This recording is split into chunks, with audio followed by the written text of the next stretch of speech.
Record question model 1. Yes, sir.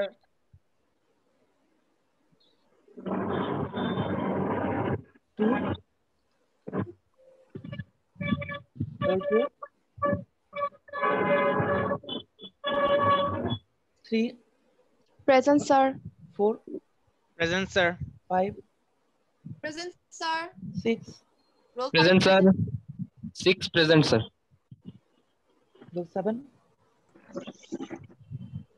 8. Present, sir. 9. Yes, sir. Roll 9 present. 10. 11. Present, sir. 11 present. 12. Yes, sir. 13. Present, sir. 14. 15. Yes, sir. 16. Yes, sir. 17. 18. 19. 18 present, sir. 18 present. 20. Yes, sir. 21. Yes, sir. 22.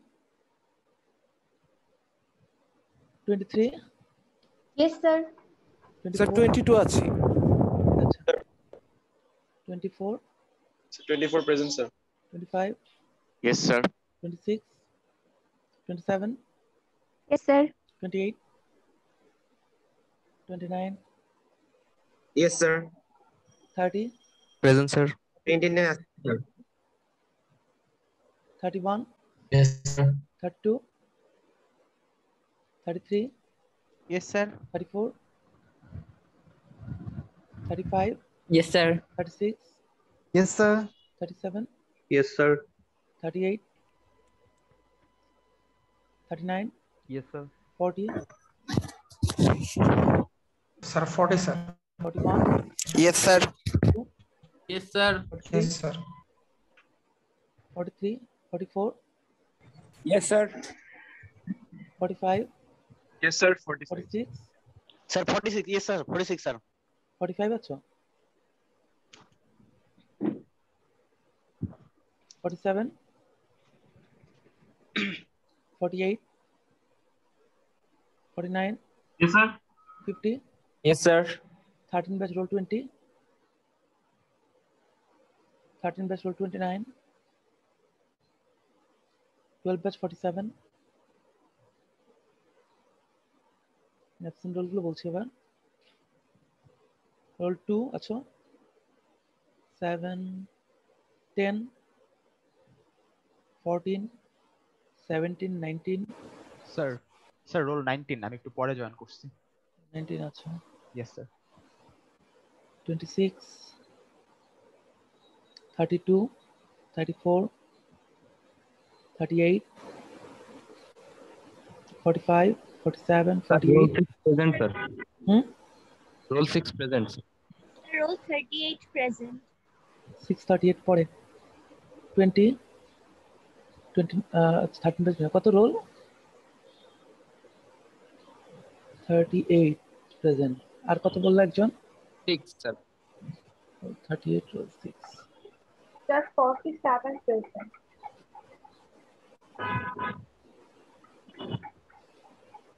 ঠিক আছে, microphone of করে দাও বাকিদের সবার।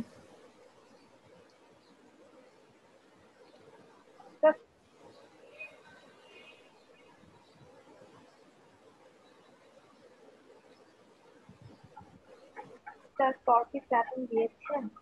47 দেওয়া হয়েছে।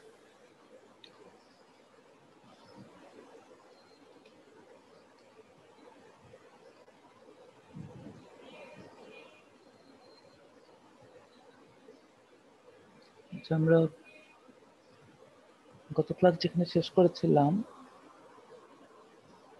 গত ক্লাসে একটু রিভিউ করে আসি। আমরা এনার্জি কোয়ান্টাইজড এবং ওয়েভ দুটো ফরম্যাট নিয়ে দেখেছি এখানে।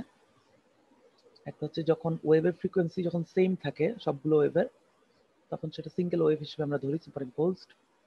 বাট যদি ওয়েভগুলোর ফ্রিকোয়েন্সি এবং ওয়েভ নাম্বারে কিছু ডিফারেন্স থাকে, তখন সেট অফ ওয়েভ টুগেদার যখন সুপারইম্পোজ হয়, তখন আমরা এটাকে পার্টিকেল নেচার ধরে থাকি। একটা ওয়েভের ক্ষেত্রে যত ক্লিয়ারলি আমরা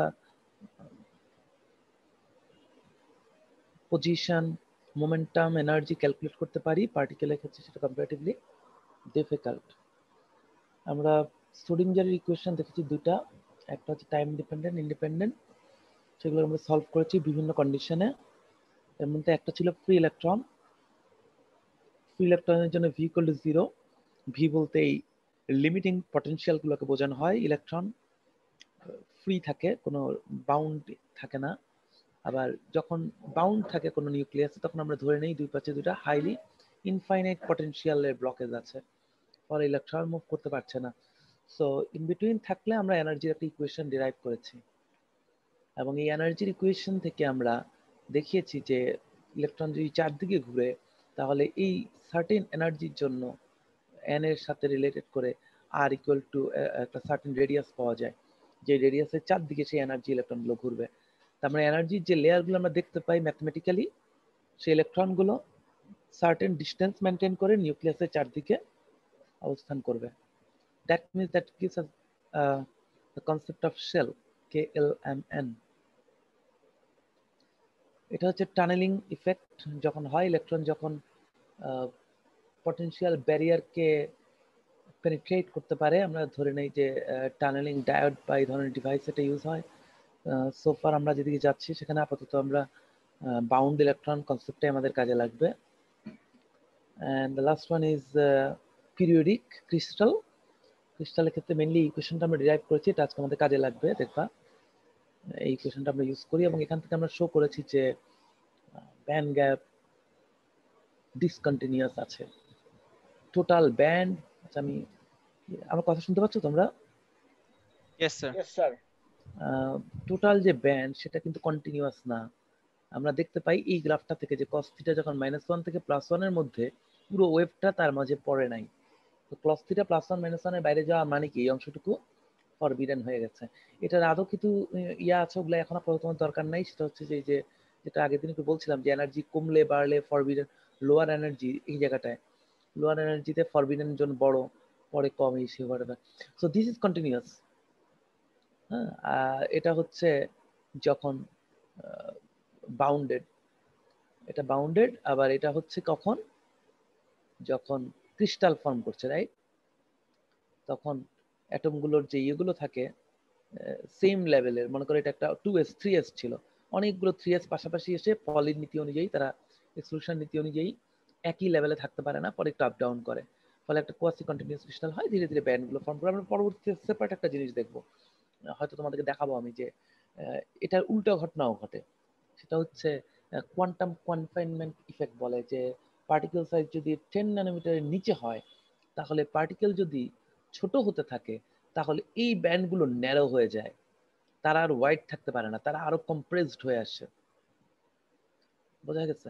তো that is a different case. Already তোমাদেরকে ডি ব্লকে দেখাইছিলাম, যে তোমাদের মনে আছে নিশ্চয়ই, এই ধরনের একটা জায়গায় এখানে যে manganese, iron, cobalt, nickel, proton বাড়ার সাথে সাথে, নিউক্লিয়াস ছোট হওয়ার সাথে সাথে ডি অরবিটালটা ন্যারো হয়ে একটা ডিসক্রিট লেভেলে চলে আসছে, তাই না? That was the case. সেটাও পসিবল। পার্টিকেল ছোট হলে এই বয়েন্টগুলো আবার ডিসক্রিট হয়ে যেতে পারে, কম্প্রেসড হয়ে যেতে পারে। সো আমরা আজকের লেকচারে যাই, আমরা ব্যান্ড কনসেপ্টে ঢোকার চেষ্টা করি। আমরা স্যামুয়েলস হিউমেলের বুকের চ্যাপ্টার 5 ফলো করছি এখন। আমরা এই ইকুয়েশনটা অলরেডি পেয়েছি, তোমরা যদি চেয়ে দেখো, k equal to constant e to the power half, k equal to constant e to the power half, এটা কোথায় ছিল? এখানে e equal to constant k square, তার মানে k equal to constant e to the power half। ওই ইকুয়েশনটা আমরা চলে যাই। আরেকটা ইকুয়েশন হচ্ছে এটা, cos আলফা এর সমান cos ka। এটা কখন জানো? এটা হচ্ছে p equal to 0 হলে, p equal to যখন 0 হবে, আমরা ক্রিস্টালের মধ্যে মোমেন্টাম 0 হয়ে যায়, সরি পিটা 0 হয়ে যায়।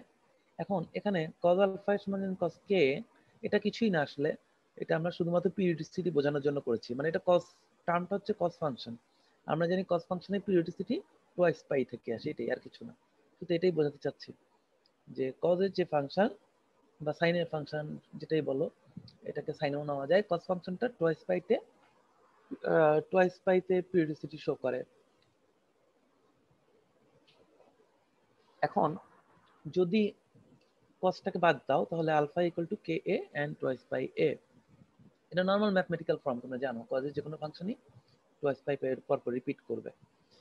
আমরা কে এর যে ইকুয়েশন দেখতেছি, এই কনস্ট্যান্টটা কি root over twice M by reduced Planck constant square, right? Yes sir. এবং কে সমান কিন্তু alpha. So alpha equal to root over twice pi M by reduced Planck constant square e to the power half. আবার এখান থেকে আমরা পাচ্ছি, এটা কোথা থেকে পাচ্ছি বলতো? এই যে alpha a is equal to ইকুয়েশনটাতে আলফার ভ্যালু বসাই দিয়ে কে এর ভ্যালুটা আমরা পাচ্ছি। সো এখন আমরা যে কাজটা করতে পারি, এখন তো আমরা এনার্জি ক্যালকুলেট করতে পারি উইথ রেসপেক্ট টু কে, তাই না? আচ্ছা, এটা কোনখানে মান বসালাম আমরা? স্যার এই যে আলফার ভ্যালুটা, এই যে লেফট সাইডের যে ইকুয়েশনটা ছিল alpha is equal to K X, ওইখানে আলফার ভ্যালুটা বসায় তারপরে ইকুয়েশনটা কে আর ই এর মধ্যে ইকুয়েশন। থ্যাংক ইউ, আমি লস্ট করছি। আচ্ছা, সো এখন আমি যদি কে এর সাথে এনার্জি রিলেশন বের করতে চাই, তাহলে দেখো k equal to e to the power half, গ্রাফটা এরকম হয়। এটা হচ্ছে একটা ইলেকট্রনের এনার্জি, এটা হচ্ছে ওয়েভ নাম্বার, তাই না? এটা ওয়েভ নাম্বার। তার মানে ওয়েভ নাম্বার বরাবর এই খেয়াল করো, আমরা ফিউচারে দেখবো এই ওয়েভ নাম্বার কিন্তু একটা ভেক্টর, কিন্তু এটা খেয়াল রাখতে হবে। এটা কিন্তু একটা vector, not only wave number, এটা একটা ভেক্টর। তার মানে একটা পার্টিকেল থেকে তার চারদিকে 360 ডিগ্রি, মানে একটা স্ফিয়ারের মতো। তো পার্টিকেলের চারদিকে স্পেসটা কি স্ফিয়ারের মতো না? ইলেকট্রন যে কোনো দিকে মুভ করতে পারে in any direction, there infinite direction. এর মধ্যে যে কোনো একটা ডিরেকশনকে আমরা কে বলতেছি, ওয়ান ডাইমেনশনাল ধরে নিয়ে সেই কে ভেক্টরের ভ্যালুর সাথে পটেনশিয়াল এভাবে চেঞ্জ করে। তার মানে কি বেসিক্যালি 3 ডাইমেনশনে কি ছবিটা এরকম হবে?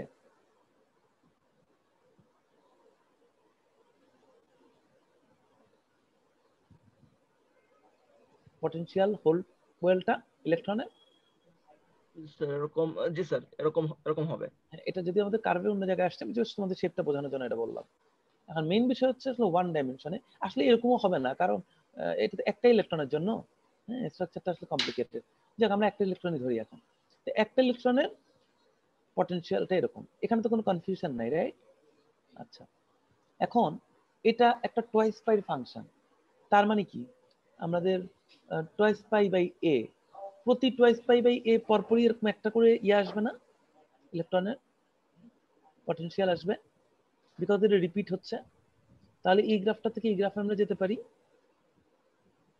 একটা ইলেকট্রনের পটেনশিয়াল এনার্জি যদি এরকম হয় একটা পয়েন্টে, তাহলে কে এর ভ্যালু চেঞ্জ হওয়ার সাথে সাথে এভাবে করে এনার্জি পাবা। তার মানে তুমি তাকাইলে প্রতিটা ইলেকট্রনের জন্য এনার্জি এগুলো পাওয়া। এই জায়গাগুলো কি ইন্ডিকেট করে? একটা পয়েন্ট বলো তো, এই পয়েন্টগুলো কি ইন্ডিকেট করে? আমি এক একটা স্টেট, মানে একটা ওয়েভ ভেক্টর একটা এনার্জির জন্য এক একটা স্টেট ইলেকট্রন যে কোনো একটা ওয়েভ ভেক্টর এবং যে কোনো আমরা স্টেট বলতে পারো, সমস্যা নাই, নট ব্যাড। তার মানে কি এই প্রত্যেকটা লাইনের উপর প্রতিটা পয়েন্টের উপর ইলেকট্রন থাকতে পারবে, রাইট? Yes sir. এই যদি হয় ইলেকট্রনের স্ট্রাকচার, তাহলে কি সেমিকন্ডাক্টর ইনসুলেটর বলে কিছু থাকতো? সব তো ওভারল্যাপিং। Yes sir. তার মানে কি আমাদের ব্যান্ড স্ট্রাকচারটা এরকম হতে পারে না, কারণ ব্যান্ড স্ট্রাকচার যদি এরকম হয় তাহলে তো এটা তো একটা কন্টিনিউয়াস নেটওয়ার্ক। ইলেকট্রন যে কোনো জায়গা থেকে যে কোনো জায়গায় ইজিলি মুভ করতে পারে। That can be a conductor or super conductor only, no concept of semiconductor insulator. তাহলে সেমিকন্ডাক্টর ইনসুলেটর কিভাবে হইলো? এখন আমরা একটা শর্টলি, আমি ম্যাথমেটিক্সে গেলাম না, if two energy function with equal symmetric cross, আমি তোমাদের এখানটা তো বলছি, খেয়াল করো যে যখন দুইটা 3s অরবিটাল চলে আসে তখন দুইটা ইলেকট্রন এক জায়গায় থাকতে পারে না, পলির নীতি অনুযায়ী এনার্জি কিন্তু একটু হয়, ডিসপার্সড হয়। তেমনি if two energy function with equal symmetry cross, the quantum mechanical non-crossing rule requires that the eigen function be split so that they do not cross. তার মানে হলো এই যে পয়েন্টে যখন দুইটা জায়গার পটেনশিয়াল যে পয়েন্টগুলোতে ইন্টারসেক্ট করছে, এই পয়েন্টগুলো ফরবিডেন, এই পয়েন্টে ইলেকট্রন থাকতে পারবে না। কারণ দুইটা ফাংশন সেম ভ্যালু দিচ্ছে এক জায়গায়। আমাদের কোয়ান্টাম ইফেক্ট অনুযায়ী এই পয়েন্টগুলো ডিসক্রিট। এখন আমার এই কার্সরটাকে ফলো করো, এই যে নিচের ঢেউটা, এভাবে করে একটা ঢেউ আছে না নিচে, ওয়েভ। Yes sir. এটা একটা ওয়েভ। তার উপরে আমি ডিসকন্টিনিউয়াস করলে কি আরেকটা ওয়েভ তৈরি হবে না? Yes sir. এই যে এই পয়েন্টটাই কি নিচের ওয়েভের পিক? জি স্যার। উপরের ওয়েভের ভ্যালি? জি স্যার। তারপর এটা হচ্ছে নিচের ওয়েভের ভ্যালি, উপরের পয়েন্টের ওয়েভের পিক। আবার এখানে এসে নিচের ওয়েভের পিক, উপরের ভ্যালি, তাই না? জি স্যার। যদি বুঝে থাকো তাহলে এখান থেকে এই শেপটা পাই না? এই দেখো নিচেরটার পিক টাচ করছে ভ্যালিতে, পিক ভ্যালি দূরে সরে গেছে, আবার পিক ভ্যালি, বুঝতেছো? তুমি যদি রাবার দিয়ে একটু মুছে দাও জায়গাগুলা, মুছে দিয়ে এটা খুব ভালো মতো খেয়াল করতে হবে। এই পয়েন্টটাকে আমরা দুইটা ওয়েভ বের হয়েছে, একটা নিচে, এই জায়গাটা দেখো, এই জায়গাটা দেখো, এটা হচ্ছে সবচেয়ে নিচের ওয়েভের জায়গাটা, এটা হচ্ছে এই যে নিচের জায়গাটা, দেখছো? তারপরে এখানে এক্স্যাক্টলি তো টাচ করবে না তাহলে কোন জায়গাটায়? ডান দিকের ফিগারটাতে যে নিচেরটা দুইটা তো টাচ করবে না না না, এটা এর কারণে না, এটা আসলে যেটা হচ্ছে এটা নিচের দিকের ব্যান্ড, তো নিচের দিকের ব্যান্ডে ওভারল্যাপ থাকতে পারে, খুব স্লাইড ওভারল্যাপিং না, যে কারণে আমরা বলি না মেটালের ক্ষেত্রেও মনে আছে যে ওভারল্যাপিং হয়, আবার খুব স্লাইড ডিফারেন্সও থাকে। তো বেসিক্যালি খুব স্লাইড, কারণ এনার্জিটা একদম কোয়ান্টাইজ, এটা টোটালি ওভারল্যাপ হবে না কখনোই, ফুল এনার্জি স্টারটা। তাহলে ওয়েভটা কেমনে আসছে বুঝছো? দেখো এই পয়েন্টটা হচ্ছে আমার করসপন্ডিং এই পয়েন্টটা, আর এই সেকেন্ড হাইয়েস্ট পয়েন্টটা এই পয়েন্টটা, এবং সেকেন্ড এবং থার্ড পয়েন্ট কিন্তু সেম পয়েন্ট। এই যে আমি এখন যে জায়গায় পয়েন্টটা ধরে রাখছি, এই পয়েন্টটা কিন্তু এখানে দিস সেকেন্ড এন্ড থার্ড, এখান থেকে দুইটা ওয়েভ ক্রিয়েট হচ্ছে। এই যে দুইটা পয়েন্ট, আগে এইটা একটা রাউন্ডের মতো, এই যে এই গোল জায়গাটা হচ্ছে এটা আগের বারের, বা এই জায়গাটা। তো এই পয়েন্ট থেকে দুইটা পয়েন্ট বের হয়ে যায়, একটা পয়েন্টের পিক হয়ে যায় আর উপরের ওয়েভের জন্য ভ্যালি হয়ে যায়। এই যে পয়েন্টগুলো, একটা পয়েন্টে ওয়েভের পিক হয়, একটা ভ্যালি, তাহলে বোঝা যাচ্ছে এখান থেকে এটা তৈরি করা যায়।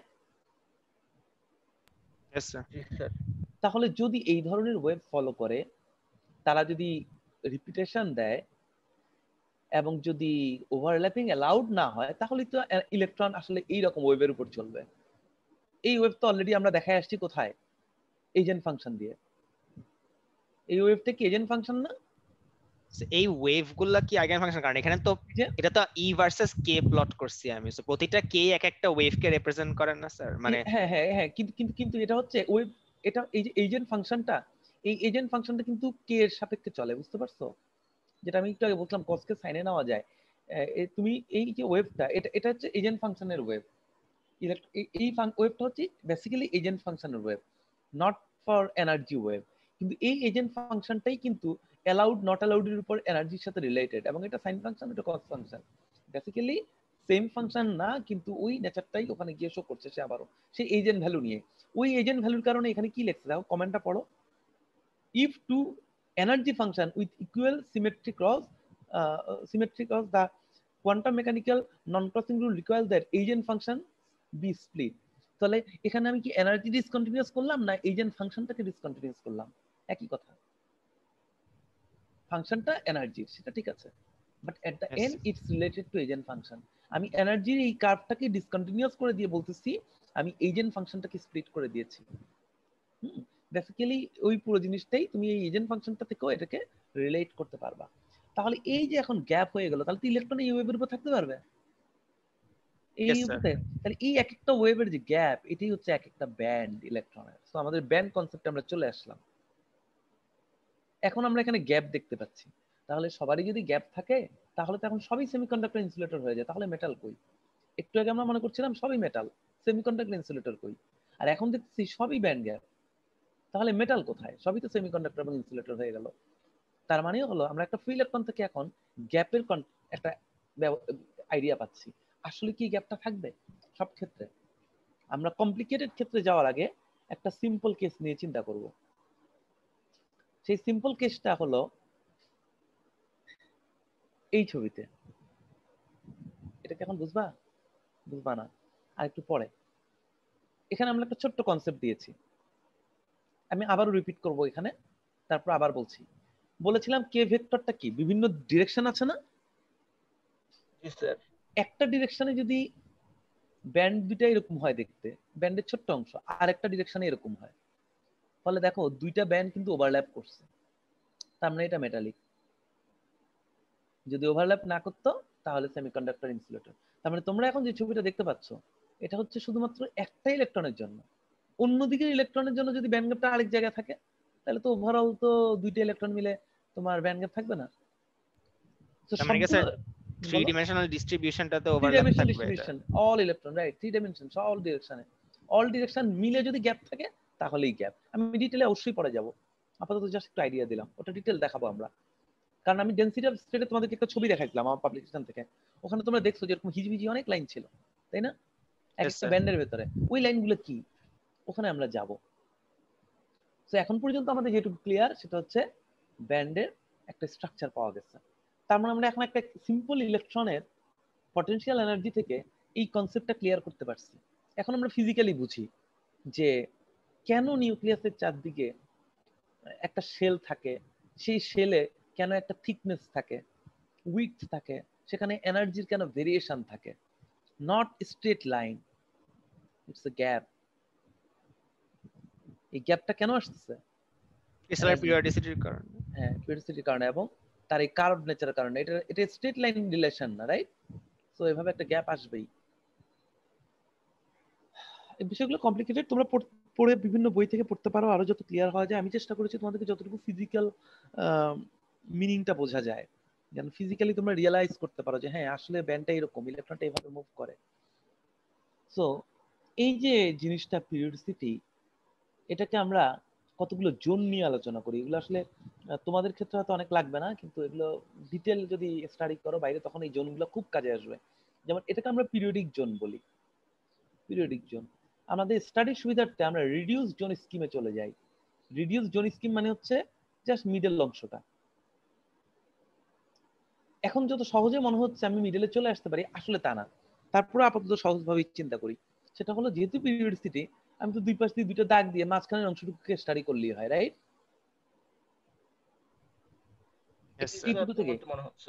হ্যাঁ, কিন্তু এই দিকের কিছু ব্যাখ্যা আছে, এটা সামনে দেখবে আরো কমপ্লিকেটেড, এত সহজে এটা স্কিপ করা যায় না। হ্যাঁ, আমরা সেখানেও যাবো, বাট আপাতত আমরা বলতে পারি এটা হচ্ছে রিডিউস জোন। কারণ অ্যাটলিস্ট ছবির সিমেট্রি অনুযায়ী এইটুকু নিলেই হয়। এইটুকুতে এটা হচ্ছে নিচের ব্যান্ড, এটা তার উপরের ব্যান্ড, এটা তার উপরে, তিনটা ব্যান্ডের ছবি আঁকা হয়েছে এখানে, দেখছো? এইটাই হচ্ছে এখানে টপ ব্যান্ডটা। ব্যান্ডের নাম এমনিতে দেওয়া হয়েছে, আমরা পরে দেখব, ঠিক আছে? টোয়াইস পাই হচ্ছে আমাদের পিরিয়ডিসিটি, এর পাই বাই এ থেকে মাইনাস পাই বাই এ।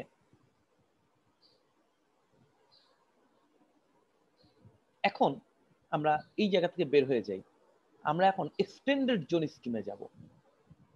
এটা ভুলে যাও, ইউটার কথা চিন্তা করো, ইউ শেপটার কথা, শুধু ইউ শেপ, মানে স্যার যে সেন্টারড এট 0 যেটা, রাইট? হ্যাঁ, এটা খেয়াল করো তো, এই শেপটা এই যে এখানে শেষ হচ্ছে, তারপরে কি এখানে আরেকটা ওয়েভ ছিল না? यस স্যার, ওটা আমরা স্প্লিট করে দিলাম। জি স্যার। তাহলে এই ছবিটা কি বুঝতে পারো? এটা হচ্ছে নিচেরটার ওয়েভ, এটা হচ্ছে তার উপরের যে ওয়েভটা অংশ ছিল, এরকম করে চলতেছে না? Yes sir. তার মানে এখন আমি বলছি যে রিডিউস হয়ে গেলাম না, আমি এক একটাটা চিন্তা করি, এক একটাতে ছোট ছোট ছোট ছোট অনেকগুলো দাগ থাকে। এগুলো আমাদের দরকার আছে বোঝার, বুঝবা, সামনে যত যাবো তত বুঝতে পারবা। তার মানে একটা ইলেকট্রনের ক্ষেত্রে এনার্জি দাগগুলো হচ্ছে এভাবে চলতে থাকে। এবং এখন খেয়াল করো, এই দাগটাকে তুমি যদি টোয়াইস পাই বা এ সরায় নাও, তাহলে কি এই দাগটা এই জায়গায় চলে আসে না? Yes sir. আমি যদি এটাকে লেফটে সরাই, এইটা এটার জায়গায় চলে আসবে, বাম দিকে চলে আসবে, এই জায়গাটায় চলে আসবে। আর এটাকে যদি টোয়াইস পাই ডান দিকে আনি, এটা ডান দিকে চলে আসবে, এসে এই বেল শেপটা তৈরি করবে। এসটা খেয়াল করছো এই জায়গাটা কেন এমন বলো তো? কারণ এটা ছিল একটা পিক, এটা নিচের দিকে নামছিল। এটা ছিল একটা ভ্যালি, এটা উপরের দিকে উঠছিল। শেপগুলো খেয়াল করো, এটা ছিল একটা ভ্যালি, এটা নিচের দিক থেকে উঠছিল, এটা টপ ছিল। ফলে আমি যখন এই শেপটাকে চেঞ্জ সেম রাখছি, তখন দেখো এই টিপ আর এই টিপ মিলে এই বেলটা তৈরি করছে না? Yes sir. তার মানে আমি শুধু কেটে নিছি, এই কথাটা ঠিক না। ইউর উপর, প্রত্যেকটা ইউর উপর যে দাগগুলো আছে, সবগুলো দাগকে তুমি চাইলে এই যে এই দাগটা, এটাকেও এই দাগটাকেও রিপিট করতে করতে করতে করতে এই জায়গাটায় নিয়ে আসতে পারো, রাইট? তার মানে পিরিয়ডিসিটির মাধ্যমে প্রতিটা কার্ভই আসলে তার মানে এই জোনটা আগেরবার নিছিলাম কেটে নিছিলাম, আর এবার কি করছি, একটা সিঙ্গেল ইলেকট্রনের এটাকে এখানে নিয়ে আসছি, এটাকে এখানে নিয়ে আসছি, সাথে সাথে আমার এই শেপটা তৈরি হয়ে গেছে। এটাকে বলা হয় extended zone scheme. Extended zone scheme আমাদের লাগে এই ব্যান্ড গ্যাপ বোঝার জন্য।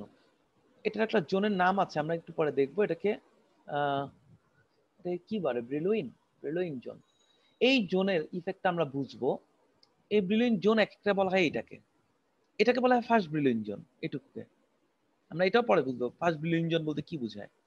এইটুকু হচ্ছে সেকেন্ড ব্রিলুইন জোন, পরের অংশটুকু হচ্ছে থার্ড ব্রিলুইন জোন, একটা ইলেকট্রনের জন্য। বোঝা যাচ্ছে? তাহলে একটা ইলেকট্রনের জন্য first Brillouin zone, second Brillouin zone, third Brillouin zone. কিন্তু আমরা দেখতে পাচ্ছি সেকেন্ড ব্রিলুইন জোনকে ফার্স্ট ব্রিলুইন জোনে নিয়ে আসা যায়।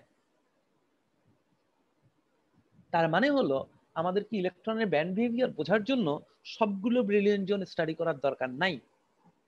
আমার সেকেন্ড, থার্ড এবং ফোর্থ ব্রিলিয়ন জোনে যে ঘটনাগুলো ঘটে সেগুলো আমরা ফার্স্ট ব্রিলিয়ন জোনের ভিতরেই স্টাডি করতে পারি। That's the concept. তার মানে হলো আমাদের জন্য এক্সটেন্ডেড জোনের প্রয়োজন নাই, আমাদের জন্য পিরিয়ডিক জোনের প্রয়োজন নাই, আমাদের জন্য রিডিউস জোনটাই স্টাডি করার জন্য এনাফ। আমরা শুধু এইটুকুর উপর যদি থাকি তাহলে এই পুরো ছবিটাকে আমরা স্টাডি করতে পারি।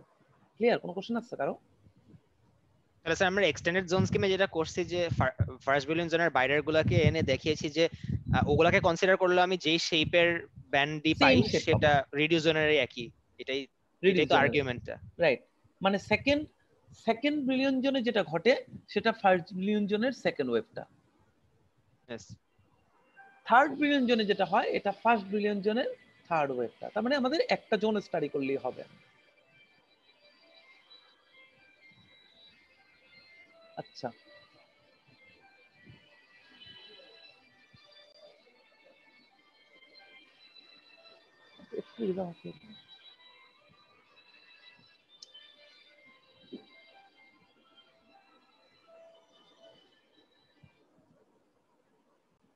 মিনিট।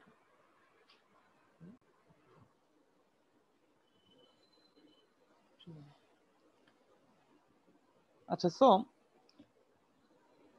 আমি ম্যাথ যতটুকু কমানোর চেষ্টা করছি কমপ্লিকেশন না করার জন্য, স্টিল যতটুকু না আনলেই না, সেটা একটু বুঝি এখন।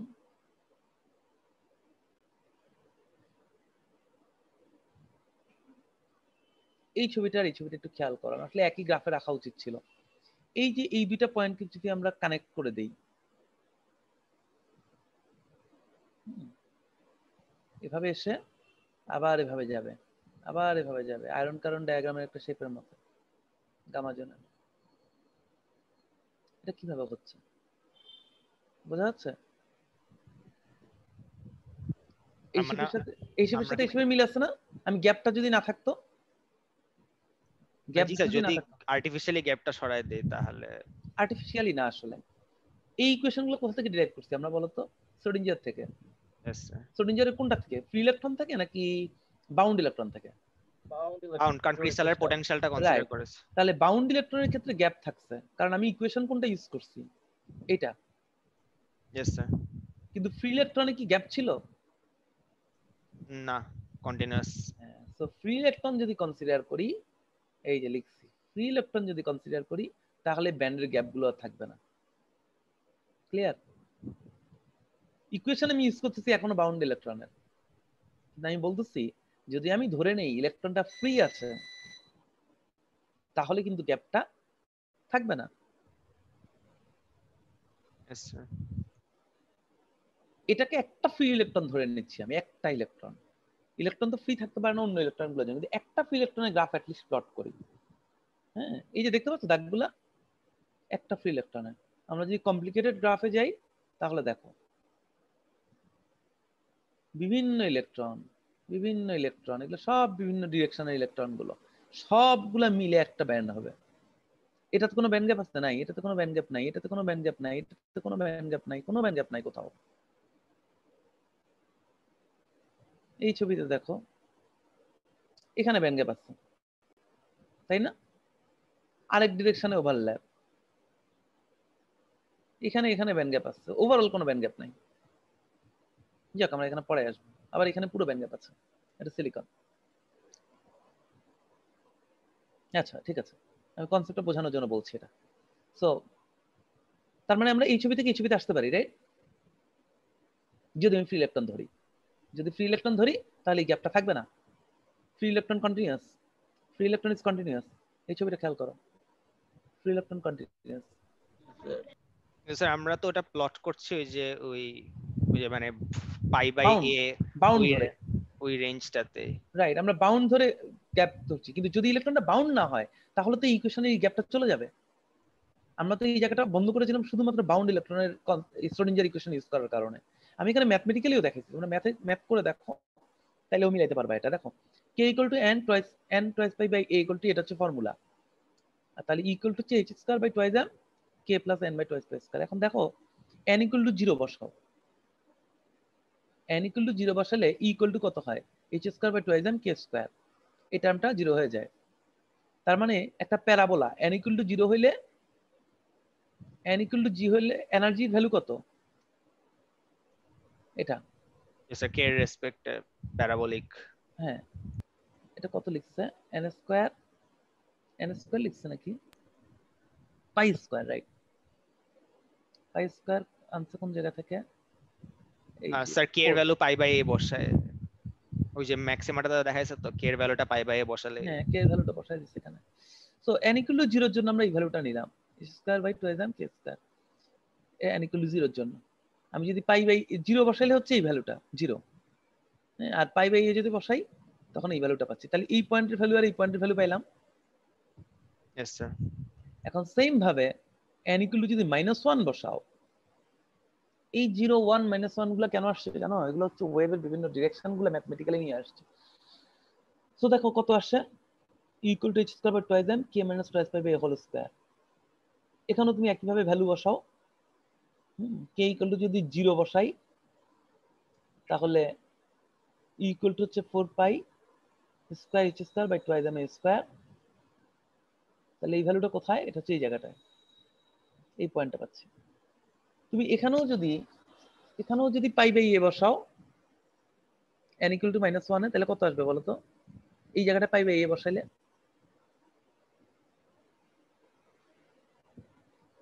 কত হবে?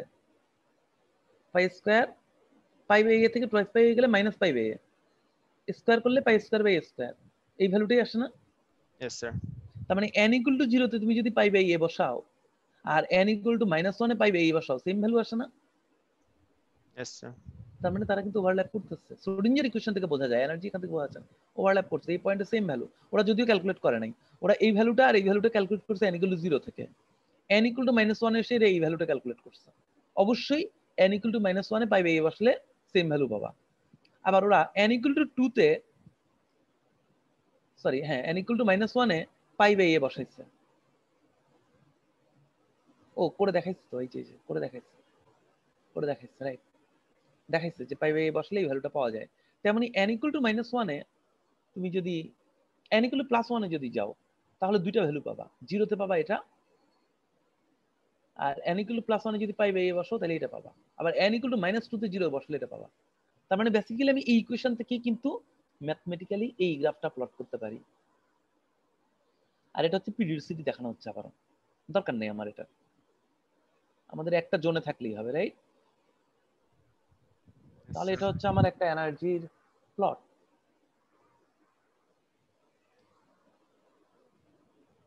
বোঝা যাচ্ছে? তো আমরা মোটামুটি ভাবে এখন একটা জায়গায় আসছি। এখন হলো ফিজিক্যালি ক্রিস্টালোগ্রাফিতে বার্নৌলিস জোনটা কোথায়?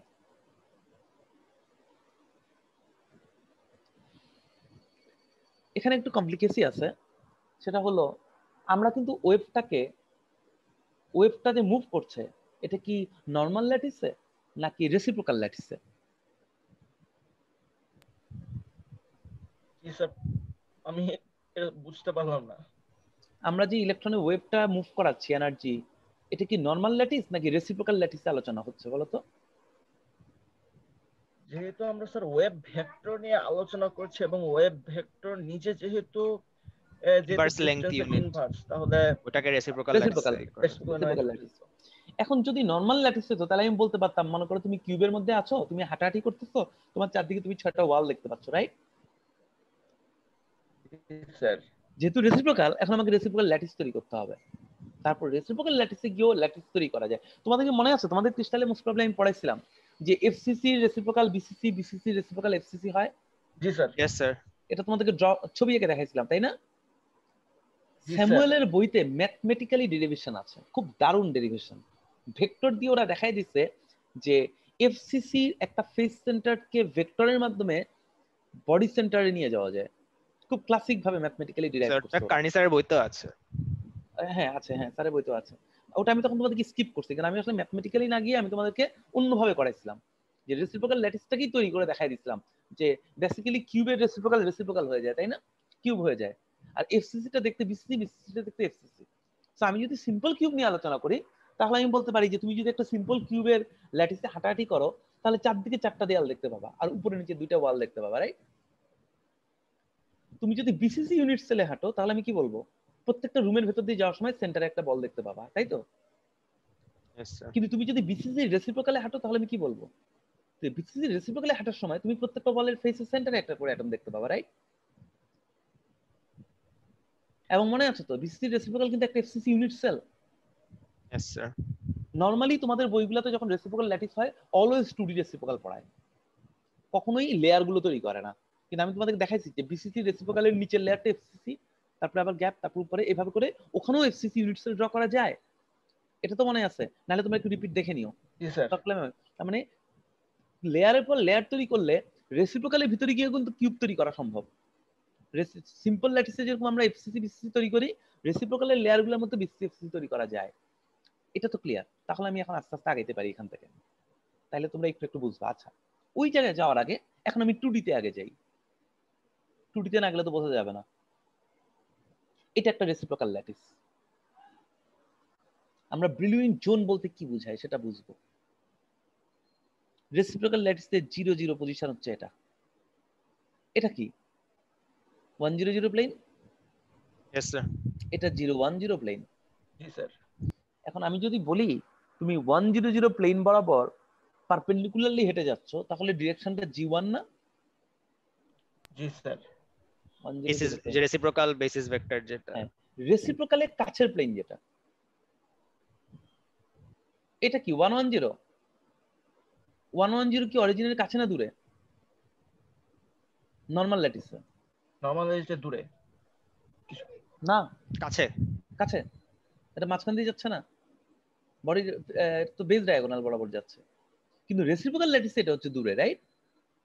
Yes sir. তাহলে এই যে প্লেনার স্পেসিং এর রেসপেক্টে, মানে স্যার প্লেনার স্পেসিং এর রেসপেক্টে, রাইট, প্লেনার স্পেসে। এবং কেন আমরা এইভাবে চিন্তা করতেছি দেখো তো, আমরা এইভাবে চিন্তা করতেছি এই কারণে, কারণ এনার্জি তো ওয়েভ করে করে যাচ্ছে। একটু পরে আমরা দেখাবো এনার্জি। মনে করো একটা রুমের কথা চিন্তা করো, একটা রুমের ভিতর তুমি যদি লাইট সোর্স থেকে এনার্জি দাও, সে ওয়েভ হয়ে হয়ে গিয়ে দেয়ালে বাড়ি খাবে না? জি স্যার। এখন বাড়ি খাওয়ার পরে কি হবে, হয় টানেলিং করে চলে যাবে নাহলে ব্যাক করবে। আমরা একটু পরে দেখাবো যে তুমি দেয়ালের মধ্যে একটা দড়ি লাগিয়ে দিয়ে যদি নাড়াইতে থাকো তাহলে একটা স্ট্যান্ডিং ওয়েভ ক্রিয়েট হবে না? জি স্যার। আমরা দেখাবো যে এই স্ট্যান্ডিং ওয়েভ ক্রিয়েট করবে কিনা এটা ডিপেন্ড করে যে এক্সআরডি ব্র্যাগ অ্যাঙ্গেল ফুলফিল করে ওয়াল থেকে রিফ্লেক্ট হয় কিনা সেটার উপর। যে অ্যাঙ্গেলে ওয়ালের উপর গিয়ে পড়বে, যদি ওয়ালের উপর ব্র্যাগ অ্যাঙ্গেল ফুলফিল করে তাহলে ওয়েভটা পিছন দিকে ফিরে আসবে। তখন এই দড়ির মতো একদম দেখতে মনে হবে একই জায়গায় ওইটা ওঠানামা করতেছে, এটাকে স্ট্যান্ডিং ওয়েভ বলে। তখনই আসলে আমরা এনার্জির রিয়েল স্ট্যান্ডিং ওয়েভ পাবো। আদারওয়াইজ কিন্তু এটা স্ট্যান্ডিং ওয়েভ হবে না।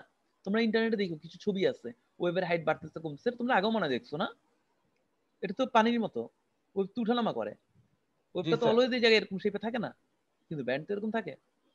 তাহলে এই জায়গাটা ফিক্সড হইতে হলে ওয়েভটাকে তো স্ট্যান্ডিং ওয়েভ হইতে হবে। আমি বোঝাতে পারছি? তোমরা আমি তোমরা নেটে একটু দেখো এই যে ওয়েভটা।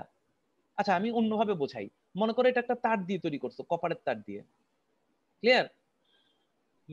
এবার মাঝখানে একটা স্ট্রেট লাইন চিন্তা করো, হরাইজন্টাল লাইন।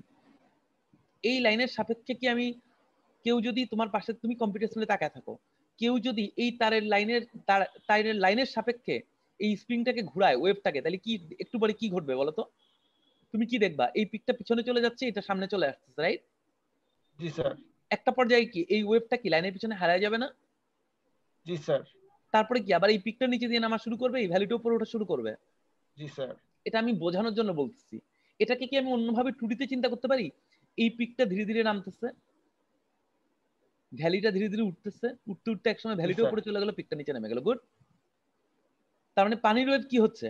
পানির ওয়েভ কি এখানে উঁচু, এরপর পানিটা এখান দিয়ে নেমে যায়, এই জায়গাটা উঠে যায়, এই জায়গাটা নিচে নেমে যায়, এটা উপরে উঠে যায়, তাই না? এটা কি আমি ডিফারেন্ট ভাবে বলতেছি? যদি এখানে একটা লাঠি ধরে তুমি ঘুরাইতে থাকো, অনেকটা ওইরকম একটা শেপই দেখতে পাবা, এটা পিছনে চলে যাবে, 2D ছবিতে দেখবে হাইটটা কমতেছে, right? This is all about the wave. তাহলে এই ওয়েভটা তুমি কেমনে পাবা? যদি স্ট্যান্ডিং ওয়েভ ক্রিয়েট হয়। স্ট্যান্ডিং ওয়েভ তখনই ক্রিয়েট হবে যদি ওয়েভটা ওয়ালে গিয়ে ধাক্কা খেয়ে কোনোভাবে ক্রিস্টাল থেকে ফিরে এসে সুপার ইম্পোজ করে ফেলে, তখন আর এভাবে ঘুরবে না। এই কারণে আমি এই কনসেপ্টগুলোকে বাদ দিয়ে যেতে পারতাম, তোমাদের খুব আগ্রহ না থাকলে তোমরা কেউ বাদ দিতে পারো এই অংশগুলো। হ্যাঁ, কিন্তু বেসিক্যালি স্ট্যান্ডিং ওয়েভটা কেন হলো এটা যদি কারো মাথায় আসে, কেন স্ট্যান্ডিং ওয়েভ? স্যার শোনা যাচ্ছে না।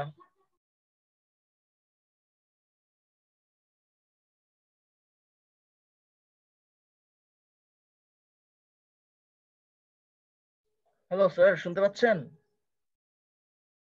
স্যার কানেকশন আটকায় গেছে।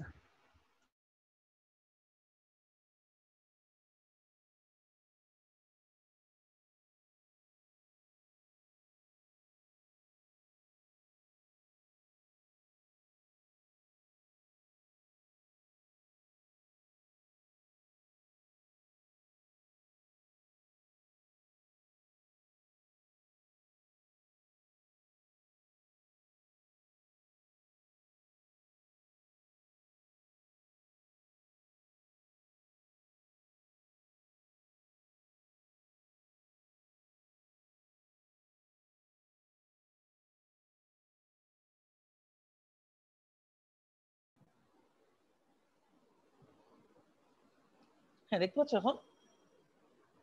জি স্যার, এখন দেখতে পাচ্ছি। আচ্ছা, এখন দেখো তাহলে ইলেকট্রনটা যখন যাবে, এটা কিন্তু রেসিপ্রোকাল ল্যাটিস। 2D নাকি 3D বলো তো? এটা 3D, আমরা জাস্ট দেখছি দুইটা প্লেন। এখন 2D দেখতেছি আমরা। Yes sir. 2D তে এটা যদি কিউবিক হয়, উপরের লেয়ারটাও তো এরকমই হবে, यस স্যার। জি স্যার। কিন্তু এফসিসি যদি হয় তাহলে এইটা থাকবে, এইটা থাকবে, এইটা থাকবে। সরি, আমি তো এটা সরাই ফেলছি, তোমরা দেখতে পাচ্ছ না পয়েন্টার অপশন। এফসিসি হলে একটা লেয়ারে এই পয়েন্ট থাকবে, মিডল লেয়ারে এই পয়েন্ট থাকবে, এই পয়েন্ট থাকবে, এই পয়েন্ট থাকবে এবং এই পয়েন্ট থাকবে। আমি বার্নৌলিস জোনটা তোমাদের কিউবিকে দেখাচ্ছি, ডিটেল দেখাবো না, আমি একটু পড়ালেই দেখলে পড়ালেই বুঝবা। ওরা বিসিসি এফসিসি রেফারেন্স টানছে, তোমরা যদি কেউ কনসেন্ট্রেট করো খুব বসে থেকে, তোমরা ধরতে পারবা যে কোন ভেক্টরটা বিসিসির ক্ষেত্রে থাকবে, কোন ভেক্টরটা এফসিসির ক্ষেত্রে থাকবে, এটা তোমরা বুঝতে পারবা, রাইট? কারণ কোন পয়েন্টটা বিসিসিতে আছে আর কোন পয়েন্টটা এফসিসিতে আছে সেটা তোমরা বের করতে পারো। এখন এটা কিউবিক 100 0 010 110, এবং ইলেকট্রনটা মুভ করছে কোথায়? এনার্জি নিয়ে রেসিপ্রোকাল ল্যাটিসে। তাহলে সে আগে ফেস করবে কাকে? 100 কেন 110 কে? 100 কে। যদি তাই হয়, এখন দেখো এটা 100 ডিরেকশন, এটা -100 ডিরেকশন, এটা 010 ডিরেকশন, এটা 010 ডিরেকশন। এই ডিরেকশন গুলোর মিডলে পারপেন্ডিকুলার ড্র করো, তাহলে একটা ছোট্ট কিউব পাওয়া যাচ্ছে না? জি স্যার। এই ছোট্ট কিউবটাই হচ্ছে এই হোয়াইট কিউবটা। এটা হচ্ছে আমার ফার্স্ট বার্নৌলিস জোন, ব্রিলুয়েন্ট জোন, রাইট? এটা 2D তে, 3D তে কিউব হয়ে যাবে না? Yes sir. 3D তে কিউব হয়ে যাবে।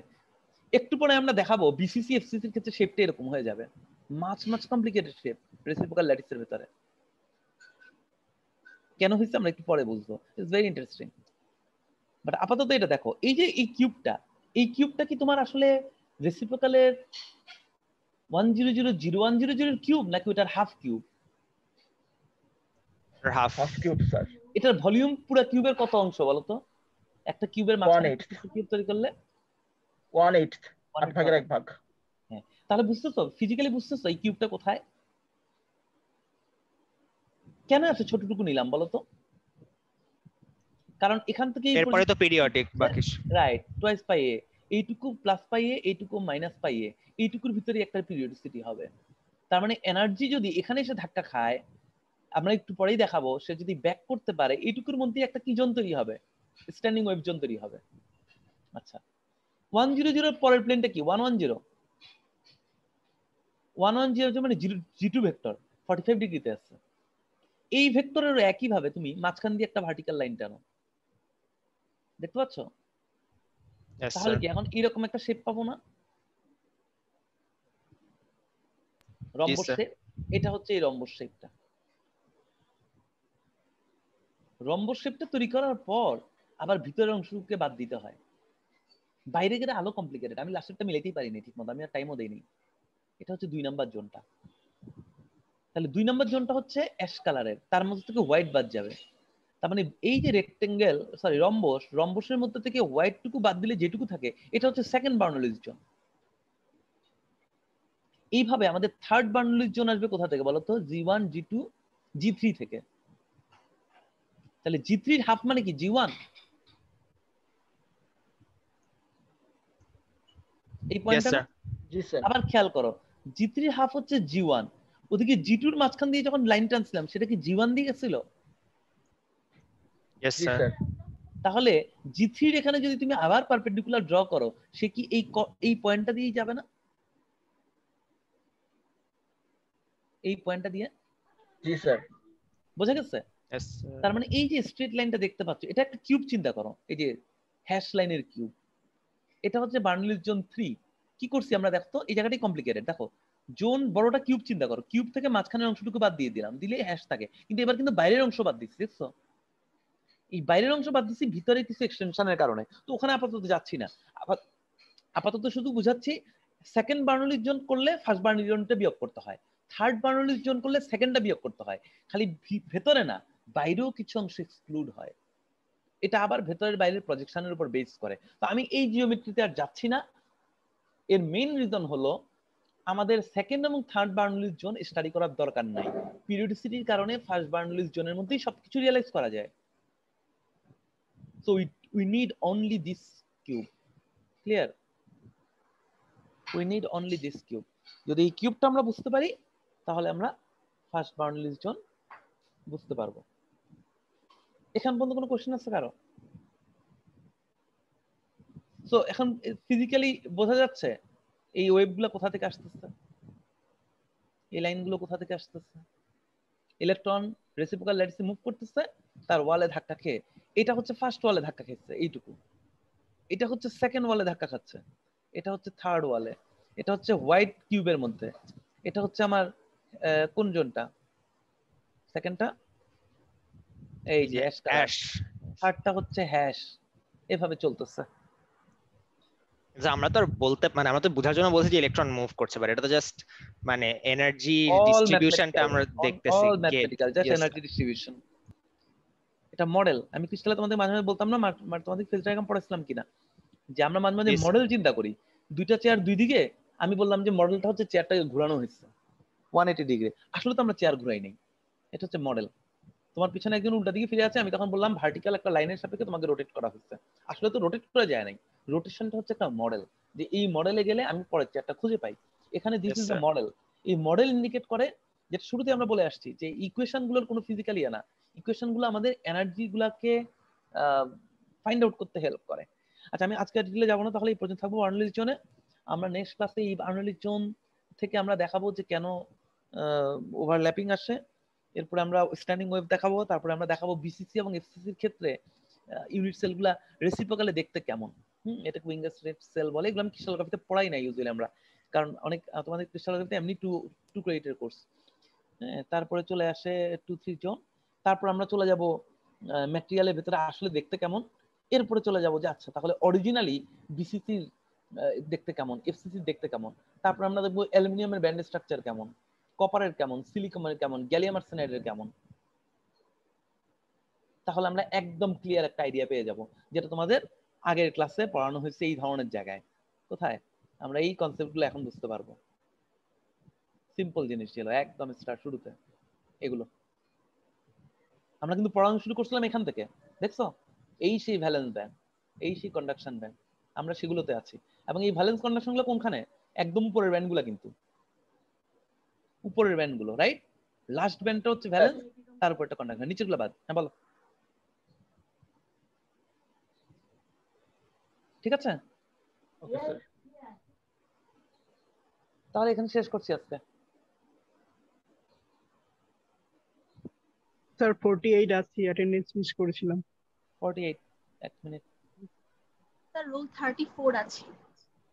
48, roll 34, ওকে ঠিক আছে, থ্যাংক ইউ সবাইকে।